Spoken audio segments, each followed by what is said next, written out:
Hello there and welcome to the Bicycle Diaries.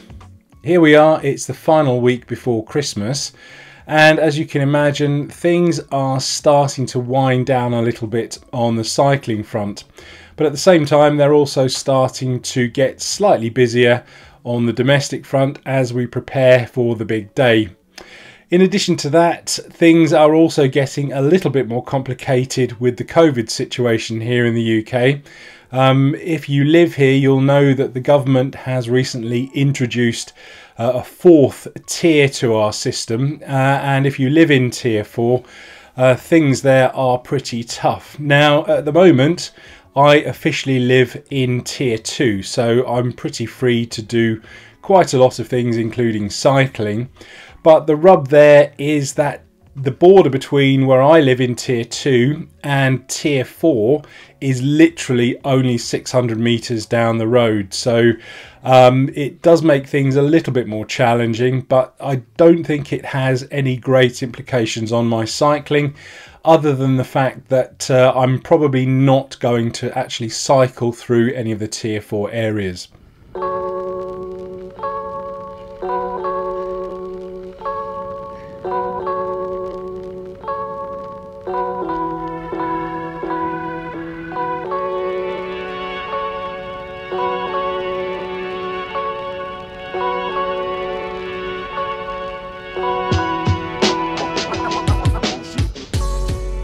For me, last week the cycling was pretty quiet. I only did 2 rides.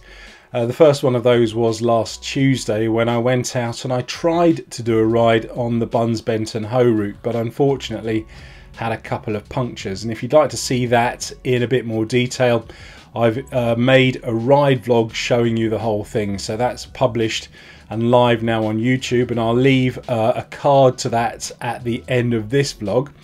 And the second ride I did this week was actually an FTP test. Now, if you don't know what an FTP test is, it basically tests your power output, and it's kind of a baseline number that you need if you want to improve your cycling power using a power meter. Now, I've got a power meter on my Saris trainer, and I've also been sent a power meter for my Trek by a company called Magine, and I'll be again doing a full review of that in due course. The test I did was under the supervision of my friend Chris, who's a very experienced fitness instructor, and again, due to the COVID situation, we did it all via Zoom. Basically, I had to warm up for 10 minutes and then put an all-out effort for 5 minutes and do a couple of calculations once I had an average power output for that 5-minute effort. And again, I'll be putting all of that into a much longer vlog sometime towards the end of this week, so keep an eye out for that.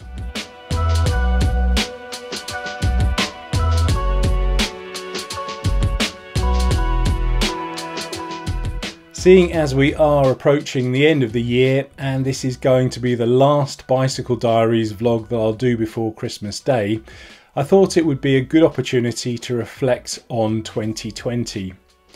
Obviously, the COVID situation has made life extremely challenging for everybody all over the world.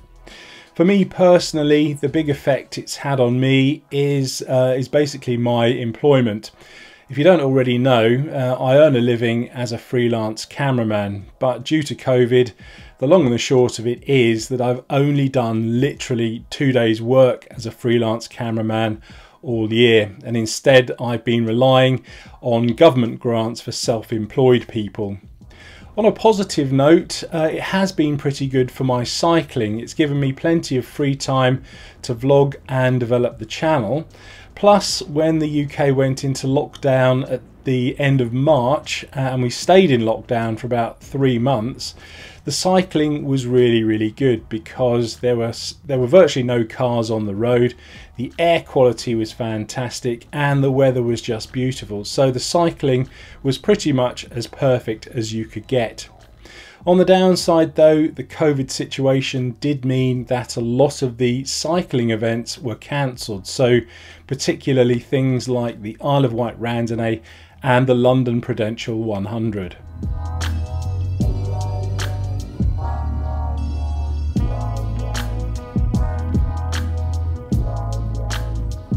Once the lockdown restrictions were eased and we were slightly freer to travel, I was very fortunate enough to be invited by Tim over at Inspired Italy to go over and do an e-bike tour of Tuscany. So I flew over in late August and we did 6 days of cycling in the beautiful Tuscan countryside in very early September. Up until that point, I'd never ridden an e-bike in my life and had absolutely no idea about what to expect. I kind of had it in my head that they were the domain of people who were perhaps a little bit older, or for people who had some sort of illness or physical disability that prevented them from riding a regular road bike. Well, since doing the ride out in Tuscany, I have to say that my view's been completely changed. I had an absolutely fantastic time, and I realised that many people actually choose to ride e-bikes simply because they enjoy them, very much the same way that you would ride a gravel bike or an off-road mountain bike. And as for the people that say riding an e-bike is cheating, okay, I kind of get your point, but from my personal point of view, I could see that my heart rate was certainly up there at 80–85% on some of the climbs, and I was definitely getting a workout. So I know without doubt that I personally increased my fitness riding an e-bike.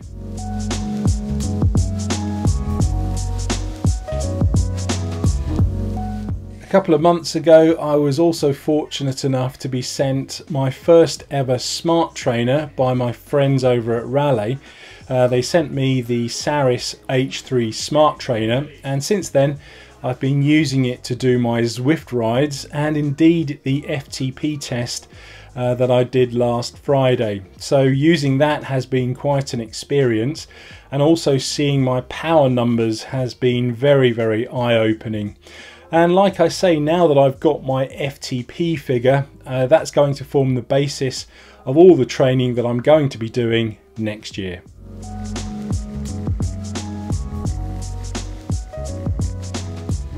So if we have a look at last week's numbers, I've cycled a very measly 38.5 kilometers. I had 1 hour and 42 minutes of seat time, and I climbed 222 meters, which brings the year's total to, I've cycled 6,346 kilometers. I've got 273 hours of seat time, and I've climbed 62,390 meters. And if we go over to Strava, we can see that on Tuesday my fitness score was 38, on Friday my fitness score was 36, and then when I went out on Sunday it was 35. As we do approach the end of the year, I'm taking stock of my fitness as well, and I think on reflection my fitness right at the moment isn't too bad. In fact, I think it's probably the strongest I've been for many years at this time of year, and hopefully I'll be able to carry that over into January. Now obviously it's Christmas Day in a few days time, and I've got a few things keeping me busy on the run up to that, but I do hope to get some rides in, although the weather is also proving to be a little bit of a challenge. It may be that I end up doing most of my rides on the turbo trainer, but that's all fun. I do enjoy that, and it's still a reasonable workout if nothing else. So all that's left now is for me to say Merry Christmas and a massive thank you to everyone watching for supporting the channel in 2020. Merry Christmas and thank you for watching.